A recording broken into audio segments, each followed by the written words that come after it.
어느 날 갑자기 도움이 필요할 때 아무도 곁에 없다면 어떨까요? 이건 상상만의 이야기가 아닙니다. 지금도 수많은 어르신들이 혼자 살고 있고 그 중에는 혼자의 삶을 즐기는 분도 있지만 보이지 않는 위험과 마주하고 있는 분들도 많습니다. 현재 우리나라에서도 65세 이상 어르신의 4명 중 1명 이상이 혼자 지내며 안전 문제나 갑작스러운 사고 깊은 외로움에 시달리곤 합니다. 그렇다면 누구도 곁에 없을 때 어떻게 하면 스스로를 지키며 살아갈 수 있을까요? 만약 당신이나 당신이 아끼는 분이 혼자 노후를 보내고 있다면 지금부터 소개할 5가지 실천이 큰 전환점이 될 수 있습니다. 앞으로 몇 분 혼자 사는 삶을 바라보는 시선이 달라질지도 모릅니다. 계속 함께 해주세요. 서울 종로에서 혼자 지내는 75세의 은퇴한 목수. 정영수 어르신은 아내를 먼저 떠나보낸 뒤 줄곧 스스로의 삶을 꾸려오고 있습니다. 직접 밥을 지어 먹고 작은 마당에 나가 화초를 가꾸며 고장난 물건도 직접 고칩니다. 남의 손을 빌리지 않아도 되는 삶이 자랑스럽고 그는 그 자유를 소중히 여깁니다. 하지만 요즘 들어 마음 한구석이 자꾸만 무거워집니다. 혹시 넘어졌는데 아무도 몰라주면 어쩌나. 누군가 사기를 치려고 접근하면 어떻게 대처하지? 혹시 며칠을 꼼짝 못하고 있는데 아무도 그걸 모른다면 이건 정영수 어르신만의 이야기가 아닙니다. 이 땅에는 수많은 어르신들이 홀로 지내며 비슷한 고민을 품고 살아갑니다. 그래서 정영수 어르신은 결심했습니다. 홀로 살아도 안전하게 당당하게 살아가기 위한 준비를 하나하나 해 나간 겁니다. 오늘 영상에서는 누구나 실천할 수 있는 홀로 지내는 어르신을 위한 5가지 필수 안전 수칙을 함께 나누어 보려 합니다. 본격적인 내용에 들어가기 전에 이 영상이 꼭 필요한 분들에게 더 잘 전달될 수 있도록 좋아요 한번 눌러주시면 감사하겠습니다. 그리고 아직 구독하지 않으셨다면 60세 이후의 삶을 더 건강하고 자유롭게 살아갈 수 있는 팁들을 꾸준히 전해드릴 예정이니 채널 구독도 함께 해주세요. 자, 이제 시작합니다. 혼자 사는 삶은 분명 자유롭습니다. 하지만 그 자유 뒤엔 많은 분들이 간과하는 위험이 숨어 있습니다. 특히 고령의 어르신들에게는 단 한 번의 예기치 못한 사고가 인생을 송두리째 바꿔버릴 수도 있습니다. 첫 번째, 위험, 건강 위기입니다. 정영수 어르신은 어느 날 아침 어지럼증을 느끼며 잠에서 깼습니다. 그는 대수롭지 않게 넘겼지만 몇 시간 뒤 말이 어눌해지고 몸을 제대로 가누지 못하게 됩니다. 이렇게 뇌졸중은 소리 없이 빠르게 찾아옵니다. 곁에 누군가 있어 바로 조치를 취하지 않는다면 치명적인 결과로 이어질 수 있습니다. 또 다른 큰 위협은 낙상입니다. 노인의 4명 중 1명은 매년 넘어지는 사고를 경험합니다. 혼자 살 경우 작은 사고 하나도 생명을 위협하는 상황으로 번질 수 있습니다. 엉덩이뼈 골절, 머리 부상 등은 곧 회복의 어려움으로 이어집니다. 뿐만 아니라 심장질환 감염, 저혈당 같은 갑작스러운 질병도 문제입니다.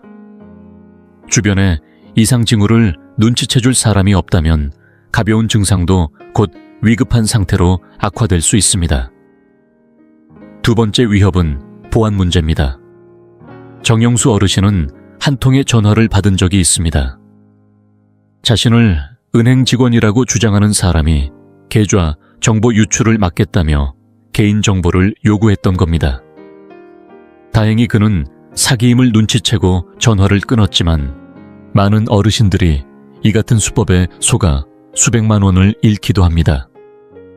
사기범들은 세금 청구서나 긴급한 가족 메시지를 사칭해 어르신들의 마음을 흔들고 정보를 빼내려 합니다.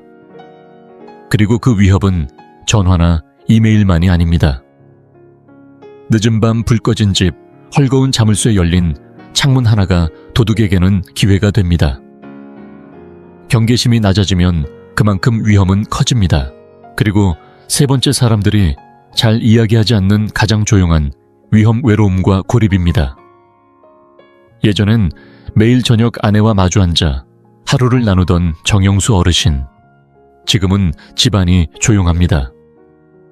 며칠 동안 누구와도 말 한마디 안 나누는 날이 이어지기도 합니다. 처음엔 익숙해지는 시간이라 생각했지만 이내 몸도 무겁고 의욕도 사라지고 기억력도 흐릿해졌습니다. 이건 단순한 우울이 아닙니다. 지속적인 외로움은 뇌기능 저하, 심장병 치매 위험까지 높이는 심각한 건강 문제입니다. 몸이 운동을 필요로 하듯 뇌는 사람과의 연결을 필요로 합니다. 그래서 지금이 중요합니다. 많은 분들이 무슨 일이 생긴 뒤에야 변화를 시도하지만 그때는 이미 늦은 경우가 많습니다. 넘어짐 한 번, 사기 한 통, 뇌졸중 한 차례, 이 모든 것이 삶을 송두리째 흔들 수 있습니다. 하지만 다행히도 스스로를 지키면서도 독립성을 유지할 수 있는 간단하고 실용적인 방법들이 있습니다. 정영수 어르신이 실천한 것처럼 당신도 지금부터 시작할 수 있습니다. 곧바로 이어서 혼자 사는 어르신들이 꼭 알아야 할 5가지 안전한 생활 수칙을 하나씩 살펴보겠습니다. 첫 번째, 수칙. 매일 상태를 확인하는 체크인. 루틴 만들기. 생명을 지키는 데 있어 가장 간단하면서도 중요한 습관이 바로 하루 한 번 안부를 나누는 것입니다. 홀로 사는 어르신에게 가장 큰 위험은 갑작스러운 건강 이상이 발생했을 때 그 사실을 아무도 모른다는 것입니다. 뇌졸중, 낙상, 작은 사고, 하나도 몇 시간 혹은 며칠 동안 발견되지 않으면 삶과 죽음을 가르는 위기가 됩니다. 그래서 매일 체크인하는 루틴은 선택이 아니라 필수입니다. 서울 양천구에 사는 75세 은퇴 목수 정명수 어르신은 혼자 지내는 삶에 자부심이 있습니다. 하지만 이웃 어르신이 며칠 동안 집안에서 발견되지 못했다는 소식을 듣고 스스로에게 안전망이 필요하다고 느꼈습니다. 그래서 그는 한 가지 작은 습관을 만들었습니다. 매일 아침이면 옆집에 사는 이웃 김동수 씨에게 짧은 문자를 보냅니다. 잘 지내고 있어요. 또는 오늘도 괜찮습니다. 간단한 인사 한마디일 뿐이지만 정해진 시간 안에 연락이 없으면 김 씨는 곧장 확인 전화를 합니다. 이 사소한 습관 하나만으로도 정 어르신은 혹시라는 두려움에서 벗어나 평온한 일상을 이어갑니다. 이 체크인 시스템은 단순히 건강 이상뿐만 아니라 보이스피싱이나 방문 사기 같은 범죄를 예방하는 데도 큰 도움이 됩니다. 만약 정 어르신이 수상한 전화를 받거나 검침원을 사칭한 낯선 사람이 벨을 눌렀을 때도 그는 먼저 김동수 씨에게 확인부터 합니다. 누군가에게 한번 물어볼 수 있는 창구가 있다는 것, 그 자체가 실수를 막아주는 방패가 됩니다. 그렇다면 이 체크인 습관을 어떻게 만들 수 있을까요? 방법은 아주 쉽습니다. 함께할 사람을 정하세요. 가족, 친구, 이웃 누구든 좋습니다. 당신의 하루를 기억해 줄 수 있는 사람이라면 됩니다. 기술을 활용하세요. 문자 대신 자동 알림 기능이 있는 앱을 사용할 수도 있고, 움직임이 없을 때 자동으로 연락을 보내는 스마트 센서 기기도 요즘 흔해졌습니다. 일정한 시간에 정기적으로 아침 인사, 저녁 전화, 마당에서의 손인사 등 어떤 방식이든 하루 한 번 누군가와 연결되어 있다는 리듬이 필요합니다. 무엇보다 좋은 점은 이 시스템이 삶의 방식이나 자율성을 바꾸지 않아도 된다는 것입니다. 가족과 함께 살 필요도 없고 누군가에게 의존할 필요도 없습니다. 단지 누군가가 나를 기억하고 있다는 안심, 그 한 가지로도 삶은 훨씬 더 안전해집니다. 그리고 꼭 혼자 사는 어르신뿐만 아니라 지방에 혼자 사는 청년이나 지병이 있는 분들에게도 이 시스템은 유용합니다. 당신의 하루가 누군가와 연결되어 있다는 사실, 그 한 줄의 문자, 그 짧은 확인 전화가 생명을 지키는 열쇠가 될 수 있습니다. 당신은 어떠신가요? 당신만의 체크인 계획이 있나요? 혹시 없다면 지금이 바로 시작할 때입니다. 댓글로 당신의 아이디어를 나눠주세요. 당신의 경험이 또 다른 누군가의 안전을 지켜줄지도 모릅니다. 다음 영상에서는 집안에서 가장 흔하게 발생하는 사고를 미리 막을 수 있는 생활 속 안전 업그레이드 방법을 알려드릴 예정입니다. 끝까지 함께 해주세요. 두 번째, 수칙 응급 상황 대비. 당신의 생명을 지키는 계획, 갑작스럽게 닥치는 일은 누구에게나 있습니다. 하지만 혼자 사는 어르신에게 그 예상치 못한 일은 때로는 돌이킬 수 없는 일이 되기도 합니다. 상상해보세요. 정명수 어르신이 아침에 일어나 커피를 내리고 있을 때였습니다. 갑자기 머리가 어지럽고 다리에 힘이 풀리는 느낌이 들더니 전화기까지 손을 뻗기도 전에 바닥에 쓰러지고 맙니다. 그 순간 아무런 대비가 되어 있지 않았다면 누가 언제 그 상황을 알 수 있었을까요? 뇌졸중, 심장마비, 낙상, 이 모든 일은 순식간에 발생하며 한 번 쓰러지면 스스로 도움을 청하기조차 어렵습니다. 그래서 응급 상황에 대한 준비는 선택이 아니라 생존을 위한 기본입니다. 1단계 중요한 연락처를 한눈에 볼 수 있게 정리해두기. 응급 상황일수록 시간은 생명입니다. 그래서 가장 먼저 해야 할 일은 도움을 요청할 수 있는 번호를 눈에 잘 보이게 준비해두는 것입니다. 정명수 어르신은 다음과 같이 정리해두었습니다. 종이로 적은 비상연락처 목록 주치에 가까운 가족, 신뢰할 수 있는 이웃의 전화번호를 집 전화기 옆에 큰 글씨로 써서 붙여두었습니다. 휴대전화 연락처 설정 이름 앞에 긴급이라고 표시해두면 구조대가 휴대전화를 확인할 때 쉽게 파악할 수 있습니다. 냉장고에 부착한 응급정보카드 복용 중인 약 알레르기, 주요 질환 등이 담긴 정보를 한눈에 볼 수 있도록 프린트해 문 옆에 붙여두었습니다. 참고로 요즘 대부분의 휴대전화는 잠금 화면 상태에서도 긴급 연락을 할 수 있도록 설정이 가능합니다. 꼭 미리 설정해두세요. 2단계 응급 알림 기기 착용. 손 대신 눌러주는 생명줄.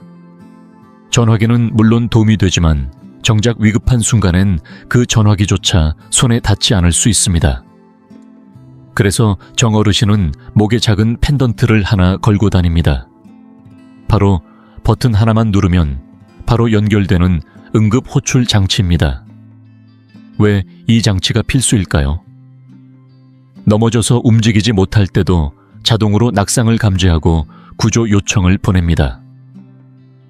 언제 어디서든 혼자가 아니라는 안도감을 줍니다. 작고 가벼워서 티도 잘 나지 않고 목걸이나 팔찌처럼 착용 가능합니다.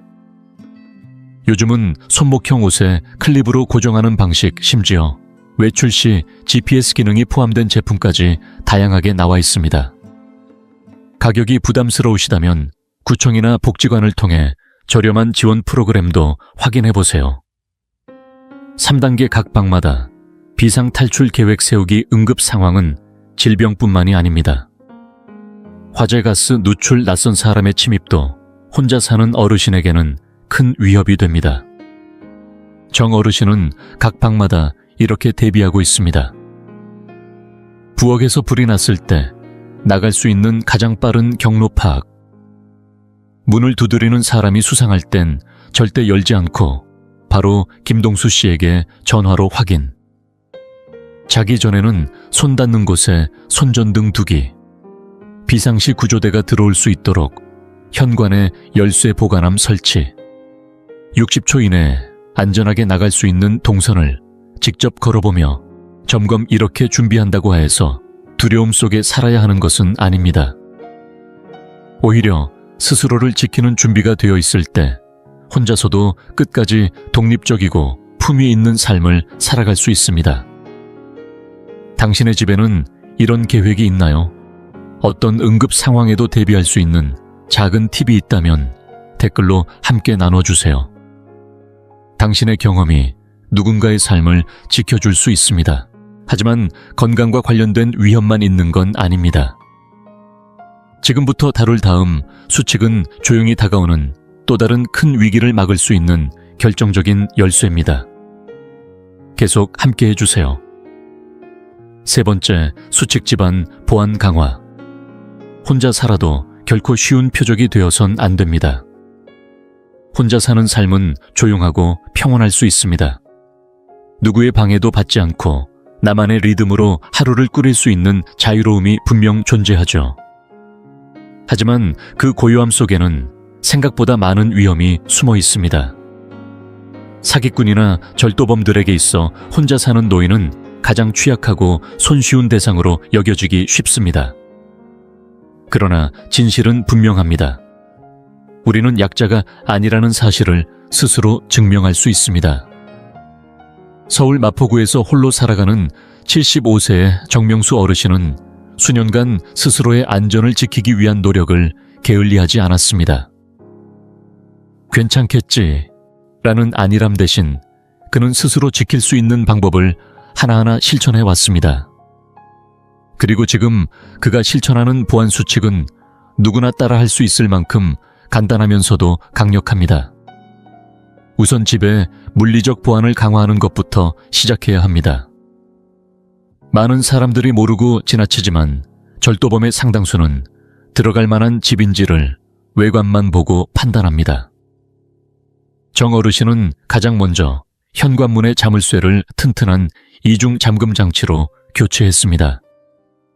얇고 오래된 잠금 장치는 손쉽게 파손되지만 강화형 도어락은 그런 시도를 원천 차단합니다. 그리고 현관과 마당 앞에는 움직임을 감지하는 센서를 설치해 누군가 접근하면 자동으로 불이 켜지도록 했습니다. 도둑은 어둠을 좋아합니다. 밝은 조명만으로도 범죄를 사전에 차단할 수 있다는 사실 많은 어르신들이 모릅니다. 또한 정 어르신은 문 앞에 방문자가 올 경우 문을 열지 않고도 누가 왔는지 확인할 수 있도록 영상이 가능한 초인종을 설치했습니다. 이는 혼자 사는 어르신에게 필수입니다. 낯선 사람이 초인종을 누를 때마다 불안에 떨며 문 앞으로 나가는 일은 더 이상 없습니다. 혹시 영상 장비 설치가 어렵다면 보안회사 스티커 하나만 붙여두어도 도둑들의 접근을 망설이게 할 수 있습니다. 단지 보안에 신경 쓰고 있다는 인식만으로도 위협은 줄어듭니다. 하지만 진짜 무서운 건 문을 열지 않아도 들어오는 전화 한 통의 사기입니다. 정 어르신도 한 번은 은행을 사칭한 전화를 받은 적이 있습니다. 고객님의 계좌에 이상 거래가 감지되었습니다. 지금 바로 확인이 필요합니다. 라는 말에 순간 당황했지만 그는 늘 기억하고 있던 원칙 하나를 지켰습니다. 개인정보는 절대 전화로 알려주지 않는다. 그는 전화를 끊고 직접 거래 은행에 전화해 확인했습니다. 당연히 아무 문제도 없었습니다. 이처럼 사기범들은 긴장감과 위기감을 조성해 어르신들이 당황한 틈을 타 개인정보를 빼내갑니다. 국세청을 사칭하거나 갑작스러운 가족 비상 상황을 가장하거나 공공기관을 흉내낸 전화는 매일같이 누군가에게 걸려옵니다. 그래서 우리는 기억해야 합니다. 낯선 전화, 급한 목소리, 이상한 요구가 들리면 무조건 의심부터 하세요. 절대 전화나 문자로 주민등록번호, 계좌번호, 카드 정보 등을 말하지 마시고 직접 기관에 전화를 걸어 확인하세요. 그리고 이렇게 말도 안 되는 좋은 조건이나 긴박한 요청은 대부분 거짓입니다. 현실은 그렇게 친절하거나 갑자기 급해지지 않습니다. 또 하나 중요한 것은 믿고 물어볼 수 있는 사람을 미리 정해두는 것입니다. 정 어르신은 이런 상황이 생기면 조카에게 먼저 전화를 합니다. 집에 수리기사가 오거나 물품 배달을 가장한 사람이 벨을 누를 때도 꼭 이웃과 먼저 상의합니다. 누군가의 이중 확인이 있다는 것만으로도 불필요한 실수를 막을 수 있고 마음의 안정을 얻을 수 있습니다. 혹시 당신도 최근 이상한 전화를 받은 적이 있나요? 모르는 번호가 떴을 때 망설인 적 있나요? 혹은 누군가 가까운 분이 사기 피해를 입은 경험이 있다면 그것이 어떤 상황이었는지 꼭 댓글로 남겨주세요. 그 작은 경험 하나가 누군가에게는 결정적인 예방이 될 수 있습니다. 물론 보안은 중요합니다. 하지만 어르신들이 종종 간과하는 또 다른 큰 위험이 있습니다. 다음 수칙에서는 조용히 건강을 무너뜨리는 가장 흔한 위협 중 하나를 살펴보겠습니다. 절대 놓치지 마세요. 네 번째, 수칙 낙상 예방.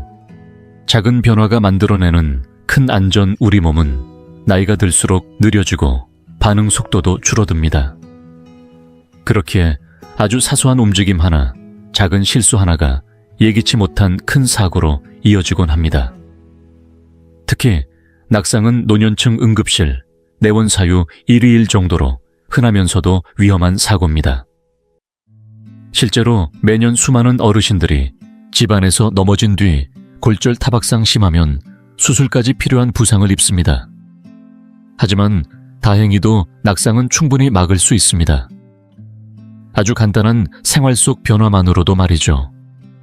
서울 강동구에서 홀로 지내는 정명수 어르신은 작년 이맘때 거실에 깔린 느슨한 러그에 발이 걸려 바닥에 넘어진 적이 있습니다. 그 전까지는 집이 가장 안전한 공간이라고 생각했지만 그날 이후 생각이 완전히 달라졌습니다. 다행히 크게 다치진 않았지만 일어서기까지의 고통과 불안감은 뼈에 새겨질 만큼 강렬했습니다. 그 일을 계기로 그는 집 안 구석구석을 낙상을 방지하는 방향으로 바꾸기로 결심합니다. 정 어르신이 가장 먼저 한 일은 집안의 위험 요소들을 눈에 띄게 줄이는 것이었습니다.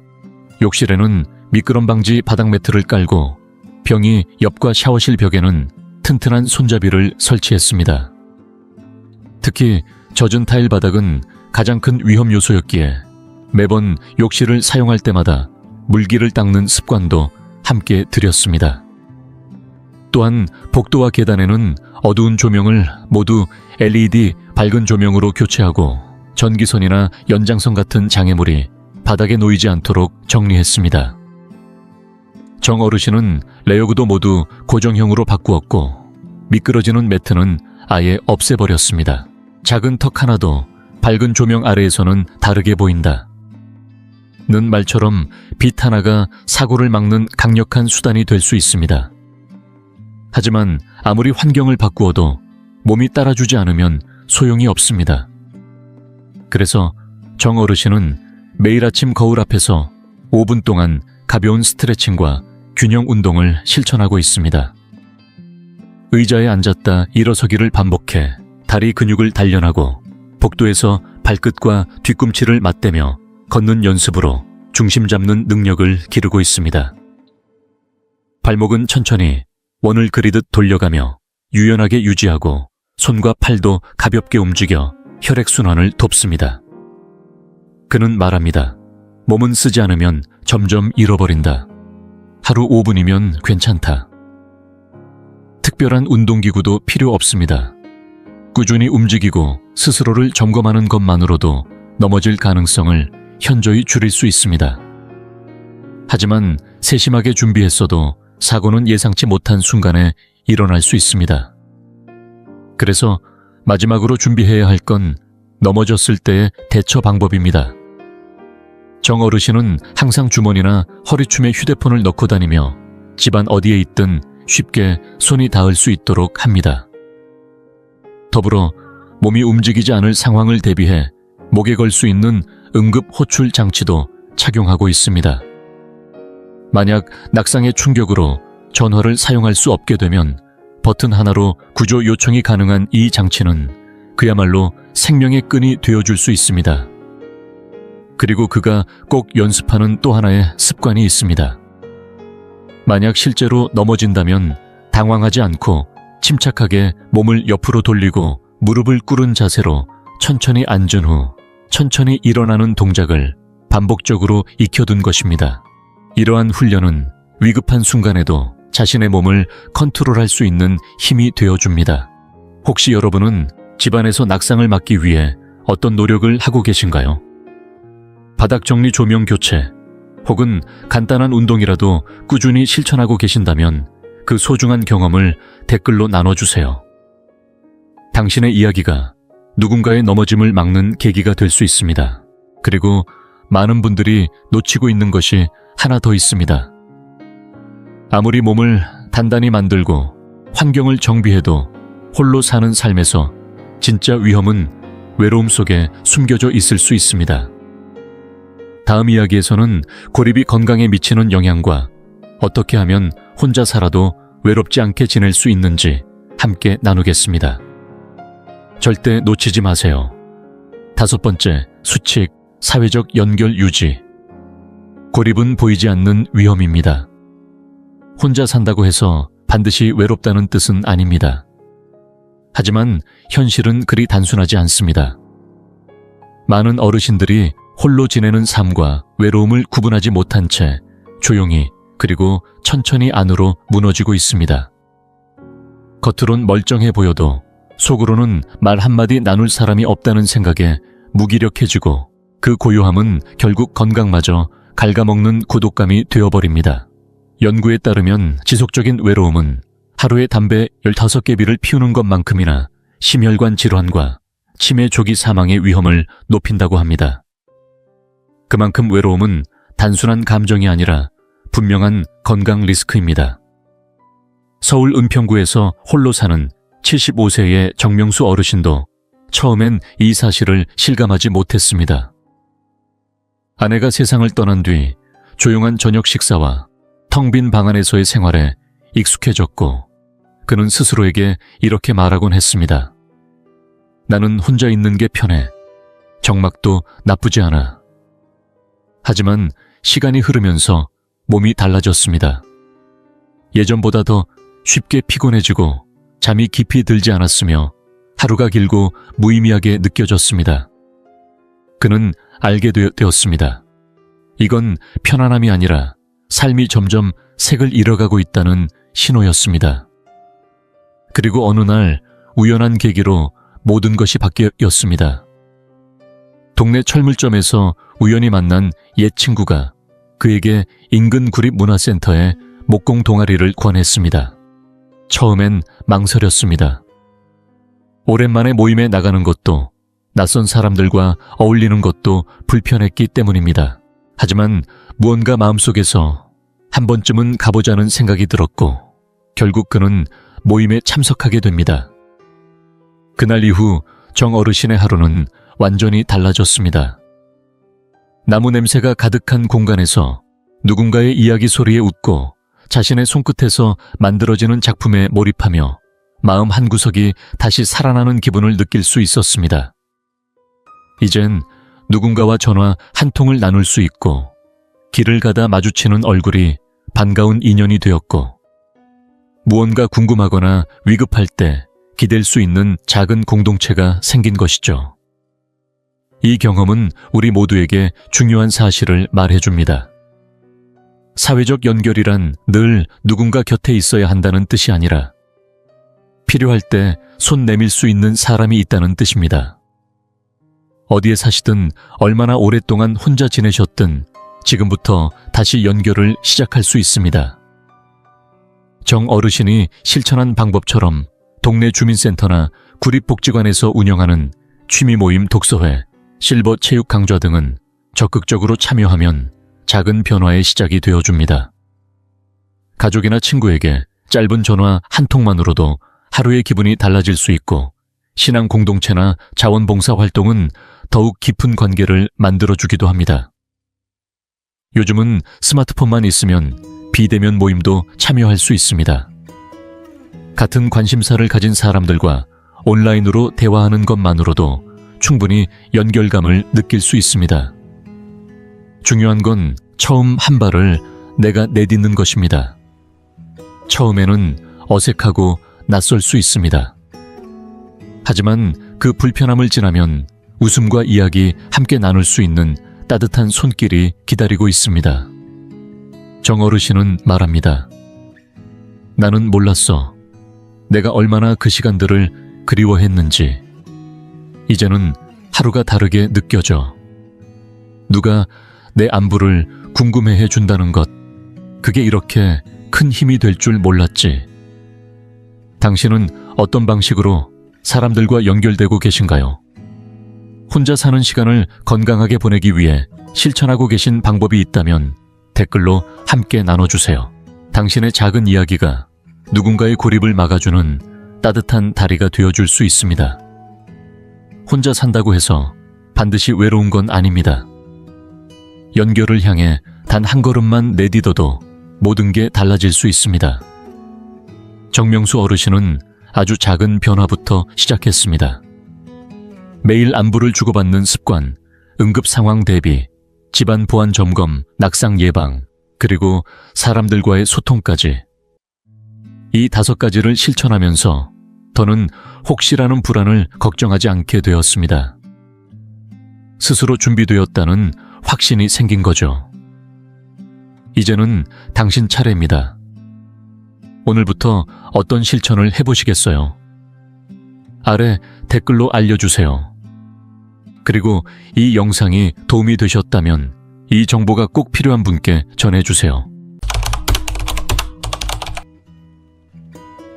혹시 재혼을 고민해 본 적은 있으신가요? 하지만 과연 이것이 올바른 선택일지 망설여지시진 않으셨나요? 나이가 들어서 다시 시작하는 결혼은 젊었을 때와는 전혀 다른 경험입니다. 그리고 그 안에는 많은 분들이 너무 늦게 깨닫게 되는 진실들이 숨어 있습니다. 한동안 혼자 지내셨거나 최근에 이혼하셨거나 배우자를 먼저 떠나보내셨다면 재혼은 생각보다 훨씬 더 복잡한 도전을 가져올 수 있습니다. 예상치 못했던 재정 문제, 관계의 변화, 그리고 전반적인 행복까지 모든 부분에서 영향을 받을 수 있기 때문입니다. 이번 영상에서는 60세 이후 재혼을 준비하면서 반드시 알아두셔야 할 5가지 핵심 진실을 알려드리려 합니다. 이 내용을 알게 되시면 인생 후반의 사랑 헌신, 그리고 장기적인 안정에 대한 시각이 달라질 수도 있습니다. 많은 분들이 재혼의 결정을 너무 서두르다 나중에 예상치 못한 스트레스와 어려움을 겪게 되지만 올바른 지식을 갖춘다면 가장 현명한 선택을 하실 수 있습니다. 만족감과 평화, 그리고 안정을 가져다 줄 수 있는 결정 말입니다. 영상 끝까지 시청해주세요. 이 5가지 진실을 알고 나면 불필요한 상처를 줄이고 진심으로 여러분에게 맞는 새로운 인연을 찾을 수 있을 테니까요. 지금 당장 재혼을 고민 중이시거나 혹은 아직 생각 중이시라면 꼭 보시길 권합니다. 그리고 본격적으로 시작하기 전에 당신에 대해 조금 더 알고 싶습니다. 지금 이 영상을 보고 계신 당신은 몇 살이신가요? 그리고 어느 지역에서 시청 중이신가요? 댓글로 남겨주세요. 당신의 이야기를 읽는 것은 저에게 큰 기쁨이 될 것입니다. 당신이 나누어 주시는 삶의 경험 하나하나가 우리의 이 공간을 더욱 따뜻하고 가까운 곳으로 만들어 줄 거라고 믿습니다. 그럼 이제 함께 시작해 볼까요? 첫 번째, 60세 이후 재정 현실은 달라집니다. 재혼을 고민하는 많은 분들이 예상치 못한 가장 큰 변수 중 하나가 바로 재정적인 문제입니다. 대부분의 사람들은 재혼을 사랑과 동반자 관계로만 생각하기 쉽지만 실제로 결혼은 법적 재정적으로도 하나의 약속이 됩니다. 준비가 부족하면 은퇴자금, 국민연금 퇴직금, 그리고 자녀나 손주에게 남겨줄 자산까지도 예상치 못한 방식으로 영향을 받을 수 있습니다. 누구도 새로운 결혼 생활이 삶을 더 쉽게 만들어줄 것이라 믿고 들어섰다가 오히려 재정적 미래가 꼬여버리는 상황은 원치 않을 것입니다.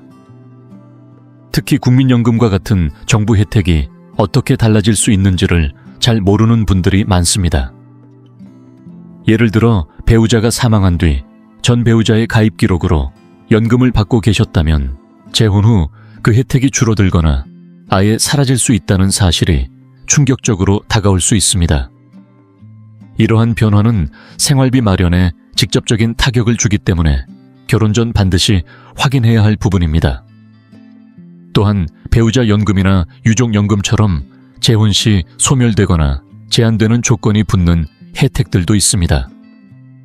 만약 본인이나 새 배우자가 퇴직연금을 받고 있다면 재혼 전에 반드시 규정을 꼼꼼히 검토해봐야 합니다. 정부 혜택 외에도 은퇴 자금과 상속 계획 또한 중요한 문제입니다. 재혼을 하면 재정 상황은 더 이상 개인의 문제가 아니며 배우자의 자산 부채, 소비 습관까지 모두 얽히게 됩니다. 공동 계좌를 사용하지 않더라도 한국의 민법상으로는 재산 분할과 상속 문제가 발생할 수 있어 이혼이나 사망 시에도 영향이 미칩니다. 자녀나 손주가 있는 경우라면 재혼이 그들의 상속에 어떤 영향을 미칠지도 반드시 생각해 봐야 합니다. 많은 분들이 내 자산은 자녀에게 남기면 되겠지 라고 단순히 생각하시지만 재혼 후에는 법적으로 재산권이 달라져서 계획한 대로 되지 않는 경우가 많습니다. 예를 들어 서울에 사는 72세의 김영호 씨는 배우자를 먼저 떠나보낸 후 재혼을 결심했습니다. 그는 자녀들이 자신의 유산을 고스란히 받을 거라 믿었지만 재혼 후 새 배우자에게도 법적으로 상속권이 생기면서 자녀들이 예상보다 적은 몫을 받을 수 있다는 사실을 알게 되었습니다. 결국 김 씨는 가족들과 어렵고 솔직한 대화를 나누고 법적 절차까지 조율하며 소중한 사람들을 모두 지킬 수 있는 방법을 마련해야 했습니다. 혹시 재혼을 고민 중이라면 반드시 재정 전문가나 상속 전문 변호사와 상의하여 자신의 재정 상황, 은퇴 준비, 그리고 자산 이전 계획까지 꼼꼼히 따져보길 권합니다. 이런 이야기가 때로는 로맨틱하지 않게 느껴질 수 있겠지만 장기적으로는 자신의 미래와 사랑하는 이들을 보호하는데 꼭 필요한 대화입니다. 두 번째, 가족관계 재혼 후 더 복잡해질 수 있습니다. 나이가 들어 새로운 인연을 만나 재혼을 결심할 때 단순히 두 사람만의 문제가 아니라 가족 전체의 역사가 함께 얽힌다는 사실을 종종 간과하기 쉽습니다. 사랑은 분명 두 사람을 하나로 이어주지만 가족관계는 예상하지 못했던 복잡함을 동반할 수 있습니다. 특히 60세가 넘은 분들이 재혼을 선택하는 경우 이미 성인이 된 자녀들, 손주들, 그리고 오랫동안 쌓여온 가족의 전통과 감정이 함께 얽혀 들어옵니다. 이러한 관계들은 생각만큼 매끄럽게 하나로 녹아들지 않을 수도 있습니다.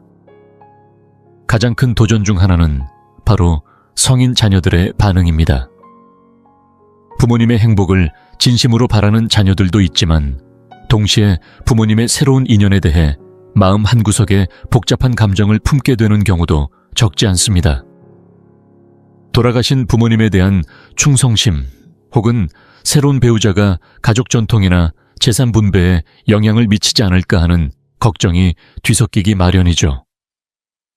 어떤 자녀는 새 배우자를 환영하며 따뜻하게 받아들이지만 또 어떤 자녀는 의심과 서운함 혹은 부모님의 안전에 대한 걱정을 드러내기도 합니다. 이런 감정은 당연한 것이지만 적절히 다루지 않으면 가족 전체에 오랫동안 긴장감을 남길 수 있습니다. 자녀 문제만이 아닙니다. 손주들과의 관계도 변할 수 있습니다. 오랜 세월 동안 한 가정의 중심이자 든든한 조부모로서 역할을 해오셨다면 새 배우자의 등장 자체가 손주들에게 낯설게 느껴질 수 있습니다. 어떤 손주는 자연스럽게 받아들이지만 또 어떤 손주는 익숙해지는데 시간이 필요할 수 있습니다.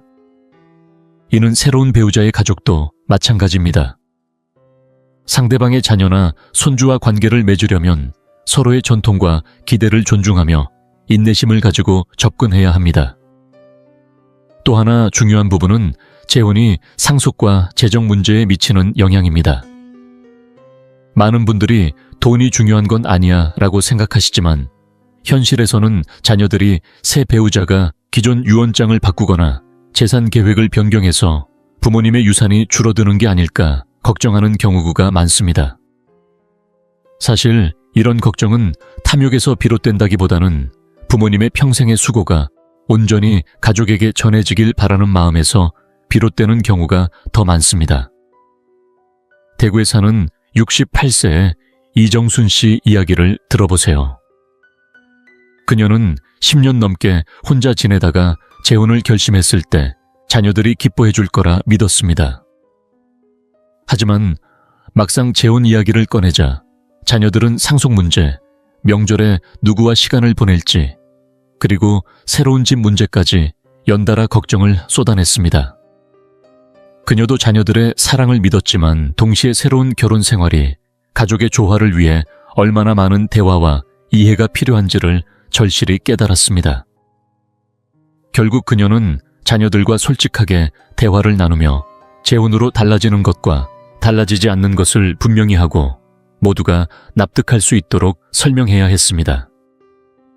혹시 재혼을 고민하고 계시다면 꼭 가족들과 충분한 대화를 나누시길 권합니다. 당신의 의도를 솔직하게 설명하고 자녀들의 우려도 귀 기울여 들으면서 변하는 것과 변하지 않는 것을 명확히 전해주는 것이 중요합니다. 물론 처음에는 서로 낯설고 어색할 수 있지만 이렇게 대화를 통해 오해를 줄이고 상처를 예방할 수 있습니다. 무엇보다 중요한 건 지금까지 쌓아온 가족관계의 소중함을 잊지 않으면서도 새롭게 만난 동반자와의 행복을 함께 찾으려는 마음가짐입니다. 지금 이 영상을 계속 시청하고 계시고 저희가 나눈 이야기들이 정말 유익하다고 느껴지신다면 댓글에 숫자 2을 남겨주세요. 그 한 글자가 당신께서 여전히 저희와 함께하고 계시다는 따뜻한 신호가 되어 큰 힘이 됩니다. 아직 채널을 구독하지 않으셨다면 지금 구독 버튼을 누르시고 알림 설정도 함께 해주세요. 앞으로 올라올 소중한 영상들을 놓치지 않으실 수 있습니다. 당신의 응원은 저희에게 큰 힘이 됩니다.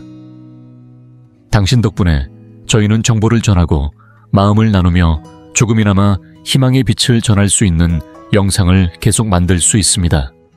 앞으로도 저희와 함께 걸어가 주세요. 감사합니다.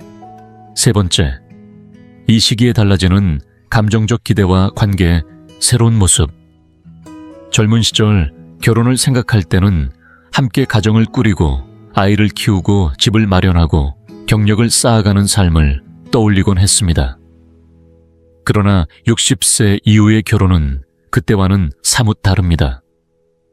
이제 결혼은 새로운 출발선이라기보다는 서로의 삶을 존중하며 동반자로서의 정서적 지지와 독립성을 함께 지켜가는데 더 큰 의미가 있습니다. 많은 분들이 재혼을 준비하며 이 부분을 충분히 고민하지 않고 시작했다가 예상치 못한 어려움에 부딪히기도 합니다. 이 시기 결혼에서 가장 큰 차이점 중 하나는 바로 독립성입니다. 이미 60대, 70대가 되면 대부분 각자의 생활 방식과 습관이 뚜렷이 자리 잡습니다. 오랜 시간 만들어온 집, 개인적인 취미, 하루하루의 루틴이 안정감을 주는 경우가 많습니다. 그런데 새롭게 결혼을 하게 되면 그동안의 삶에 상대방의 습관, 생활 방식 기대치까지 자연스레 스며들게 됩니다. 이것이 결코 쉬운 일은 아닙니다. 어떤 분들은 좋은 사람만 만나면 다 해결되지 않을까라고 생각하시지만 현실은 서로의 경계와 공간, 그리고 정체성을 존중하며 관계를 유지해 나가야 합니다. 젊은 부부라면 경제적 안정을 함께 만들어가는 것이 중요한 목표가 되겠지만 나이가 든 부부는 이미 재정적으로나 정서적으로 어느 정도 독립된 상태로 새로운 관계를 시작하는 경우가 많습니다. 그래서 이 시기의 결혼에서는 함께하는 시간 자체보다도 서로의 기대치를 분명히 하는 것이 훨씬 더 중요합니다. 하루 중 얼마나 함께 시간을 보낼 것인지, 의견 차이는 어떻게 풀어갈 것인지, 서로의 독립성을 어떻게 존중할 것인지 등을 솔직하게 나눠야 합니다. 또 한 가지 잊지 말아야 할 것은 과거의 감정 경험입니다. 배우자를 먼저 떠나보내거나 힘든 이혼을 겪은 분들은 그 기억과 상처가 쉽게 사라지지 않습니다. 새로운 배우자 역시 각자의 지난 결혼 생활, 가족과의 관계, 사랑과 헌신에 대한 나름의 관점과 역사를 지니고 있습니다. 이건 결코 나쁜 게 아닙니다. 다만 서로가 감정적으로 열린 마음으로 그리고 인내심을 갖고 이해하려는 자세가 꼭 필요하다는 의미입니다. 과거의 경험이 지금의 대화 방식이나 애정표 표현 갈등을 해결하는 태도에 영향을 줄 수 있기 때문에 이 차이를 인정하고 존중하며 맞춰가는 것이야말로 두 번째 결혼에서 꼭 필요한 부분입니다. 부산에 사는 75세의 이종환 씨의 이야기를 들어보세요. 그는 아내를 먼저 떠나보낸 뒤 오랫동안 홀로 지내다 새로운 인연을 만나 재혼했습니다.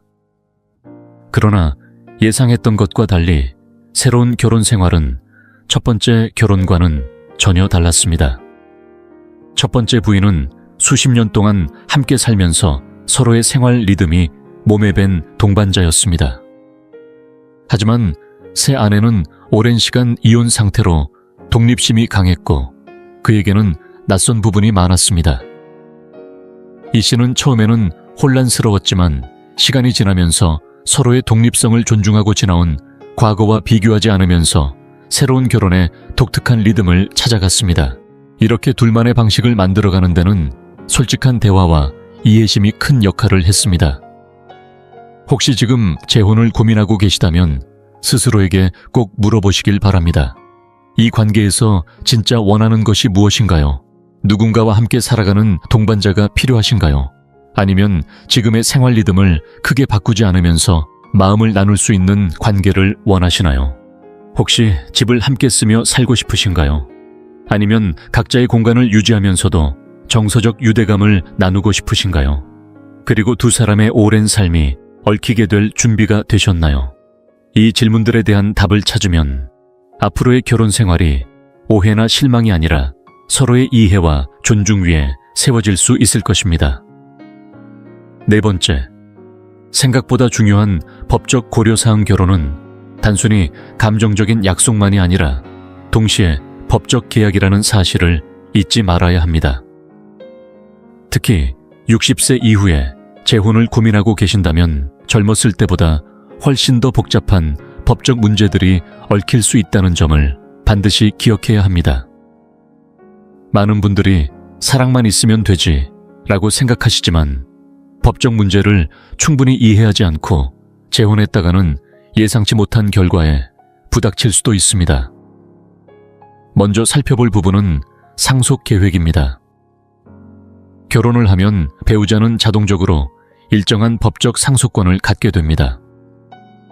만약 자녀나 손주 혹은 다른 가족에게 재산을 남기려고 생각하셨다면 이 부분을 명확히 하지 않으면 원하던 대로 자산이 배분되지 않을 수도 있습니다. 그래서 많은 분들이 재혼 전에 유언장을 새로 작성하거나 신탁을 설정해 자산 분배 계획을 세우곤 합니다. 이렇게 하면 재산이 본인의 의도대로 안전하게 분배될 수 있습니다. 또 하나 중요한 법적 문제는 의료 결정권입니다. 만약 갑작스런 질병이나 사고로 본인의 의사 표현이 어려워졌을 때 누가 치료나 간병에 대한 결정을 내릴 수 있을까요? 한국에서는 대체로 배우자가 우선권을 갖게 되는데 이 부분이 자녀들과의 갈등을 유발할 수도 있습니다. 새 배우자와 자녀들이 서로 다른 의견을 가지고 있다면 그로 인해 큰 긴장감이 생길 수 있죠. 따라서 사전에 사전연명 의료 이향서, 나 의료 대리인을 지정해두면 본인의 의사를 명확히 전할 수 있고 불필요한 분쟁도 줄일 수 있습니다. 혼전계약서 또한 법적 분쟁을 예방하는 데 큰 도움이 됩니다. 일부에서는 혼전계약서라니 낭만이 깨지는 것 같아 라고 망설이기도 하지만 오히려 서로의 기대와 책임을 분명히 할 수 있어 재혼 과정에서 더 큰 안심을 주는 장치가 될 수 있습니다. 자산과 부채, 경제적 책임까지 혼전계약서에 구체적으로 명시해두면 나중에 분쟁의 소지를 줄일 수 있습니다. 예를 들어 보겠습니다. 대전에서 살고 있는 67세의 김순자 씨는 오랫동안 혼자 살다가 새로운 사랑을 만나 재혼을 결심했습니다. 하지만 자녀들에게 남길 자산이 많았던 그녀는 혹시라도 새 배우자와의 관계가 자녀들의 상속에 영향을 미치지 않을까 걱정이 되었습니다. 결국 김 씨는 새 배우자와 솔직한 대화를 나눈 후 혼전계약서를 작성해 경제적 경계와 책임을 분명히 했습니다. 이 과정은 김 씨에게 심리적 안정감을 주었을 뿐만 아니라 자녀들에게도 상속권이 안전하다는 확신을 심어주었습니다.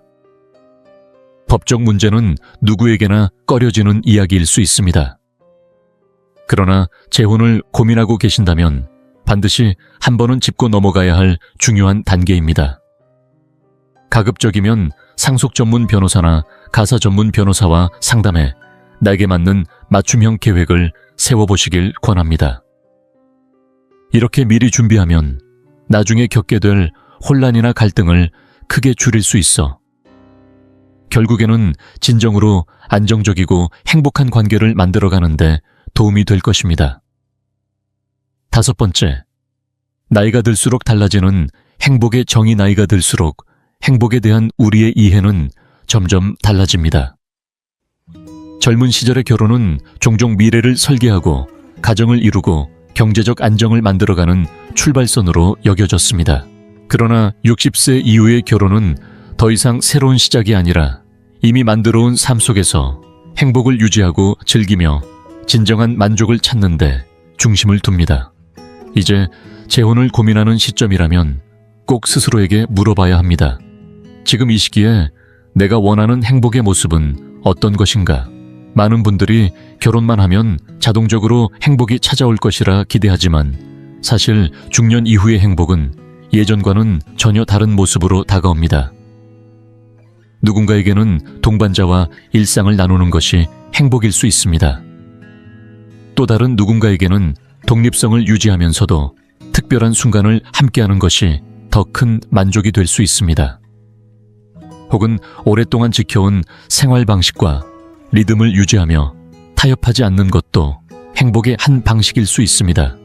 중요한 건 30년 전이나 40년 전에 행복이라고 믿었던 모습이 지금도 똑같을 거라고 단정 지으면 안 된다는 점입니다. 많은 분들이 60세 이후에 재혼을 준비하면서 사랑만 있으면 외로움이 해결되겠지라고 생각하곤 합니다. 물론 동반자가 있다는 건 분명 따뜻한 일이지만 꼭 기억해야 할 점은 진정한 만족감은 결국 내 안에서 시작된다는 사실입니다. 혼자서도 행복하지 않다면 결혼이 그 행복을 무조건 채워주지는 않습니다. 오히려 결혼을 통해 새로운 현실에 부딪히고 예상보다 불편한 제약을 느끼게 될 수도 있죠. 또 한 가지 중요한 부분은 생활 패턴의 궁합입니다. 이 시기에는 이미 하루 일과 여행 스타일, 사회적 관계 관리 방식까지 자신만의 루틴이 분명하게 자리 잡은 분들이 많습니다. 그런데 새로운 배우자가 완전히 다른 생활 방식을 가지고 있다면 행복보다는 마찰이 먼저 찾아올 수도 있습니다. 누군가는 즉흥적이고 활동적인 걸 좋아하지만 또 누군가는 정해진 계획과 조용한 저녁 시간을 선호합니다. 상대방과 이런 부분에서 맞지 않는다면 서로 얼마만큼 양보할 수 있을지, 혹은 그렇게 조정하는 것이 진정으로 나를 행복하게 만들 수 있을지 깊이 고민해 볼 필요가 있습니다. 예를 들어 보겠습니다. 부산에 사는 72세의 박상철 씨는 오랫동안 배우자 없이 지내다 새로운 인연을 만나 재혼을 결심했습니다. 동반자가 생기면 그간의 외로움이 채워질 거라 믿었지만 막상 결혼 생활을 시작하고 보니 현실은 달랐습니다. 새 아내는 여행과 외출을 즐기며 활발한 사회생활을 원했지만 박 씨는 조용한 집과 익숙한 동네에서 편안함을 느끼는 스타일이었습니다. 서로를 아끼는 마음은 있었지만 생활 방식의 차이가 크다 보니 자주 부딪히게 되었고 박 씨는 혼자일 때 느꼈던 자유로움과 편안함을 잃어버린 듯한 허전함을 느끼기도 했습니다. 이처럼 재혼을 앞두고 있다면 꼭 자신에게 물어보세요. 내가 원하는 행복은 과연 어떤 모습인가요? 전통적인 결혼처럼 모든 것을 함께 나누는 관계가 좋은가요?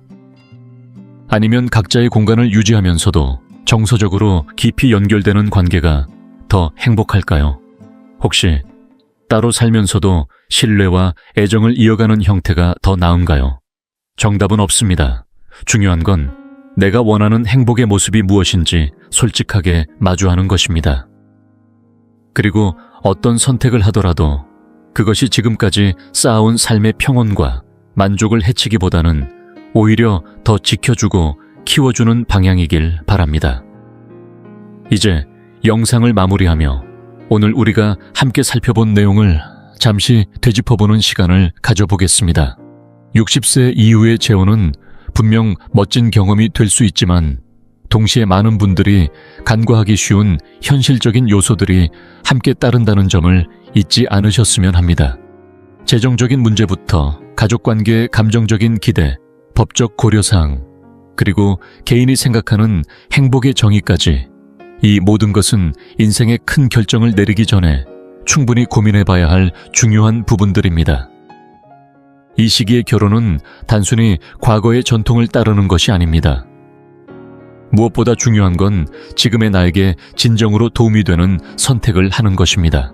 누군가는 재혼을 통해 깊은 만족을 느끼기도 하고 또 누군가는 독립성을 지키면서 새로운 동반자 관계를 탐색하는 것이 더 행복하다는 사실을 깨닫기도 합니다. 어떤 길을 선택하든 그 길이 나의 가치관, 나의 생활 방식, 그리고 장기적인 행복과 잘 맞아떨어지는지가 가장 중요합니다. 오늘 영상이 여러분께 무언가를 생각해 볼 수 있는 계기가 되었다면 결정을 내리기 전에 시간을 충분히 가지시길 권합니다. 사랑하는 가족들과 솔직한 대화를 나누고 재정 전문가와 법률 전문가에게 조언을 구해보세요. 그리고 무엇보다 내 마음속 목소리에 귀 기울이는 시간을 가져보시길 바랍니다. 서두를 필요는 없습니다. 지금 이 시기는 남들이 기대하는 모습이나 사회가 말하는 정답에 맞추기보다는 진정으로 내 행복이 무엇인지 꺼내보고 그것을 지키며 살아가는 시기이기 때문입니다. 이 영상이 유익하고 흥미로우셨다면 주저하지 마시고 좋아요를 눌러주시고 채널 100세 인생 이야기를 구독해주세요.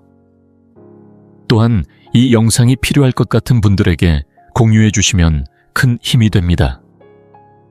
여러분의 응원 덕분에 100세 인생 이야기는 앞으로도 의미 있는 콘텐츠를 통해 노후의 삶에 실질적인 정보와 가치를 전해드릴 수 있습니다. 함께해 주셔서 진심으로 감사합니다.